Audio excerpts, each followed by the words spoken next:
सर्प योग रहता है और बड़े बड़े दुख से वो लोग बड़े सोच सोच के काल सर्प नाम सुनते ही बेचारे घबरा जाते हैं।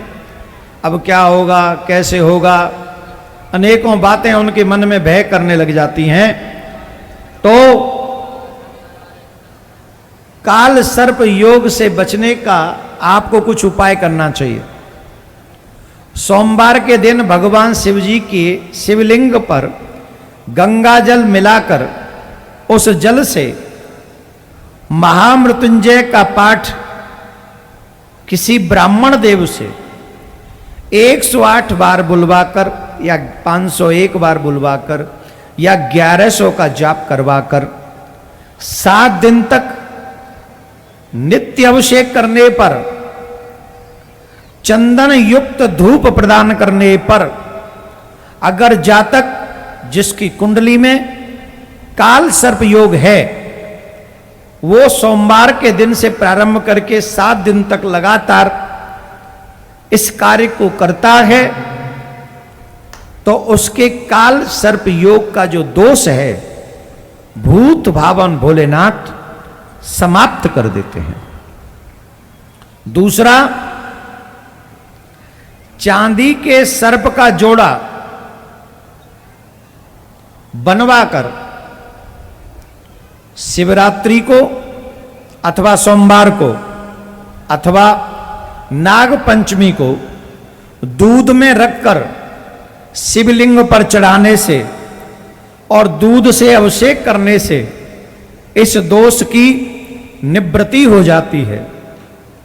सर्प गायत्री का जाप या महामृत्युंजय का जाप भी इस काल सर्प योग के दोष को मिटाने में पर्याप्त क्षमता रखता है।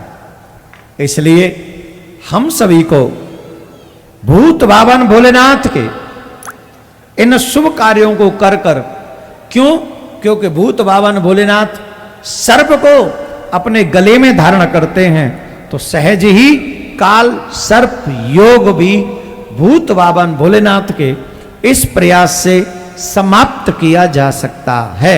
राधे राधे। को करने के लिए जा रहे हो और जब आपको पता हो कि मैं विशेष कार्य के लिए जा रहा हूं, विशेष कार्य के लिए जा रहा हूं, तो विशेष कार्य को करने के लिए जिस समय आप जाओ तो घर से निकलते समय 3 तुलसी दल, 3 तुलसी दल, 3 समझ गए,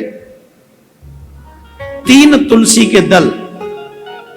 तुलसी चबाते नहीं है, ध्यान रखें, चबाते नहीं है, निगलते हैं।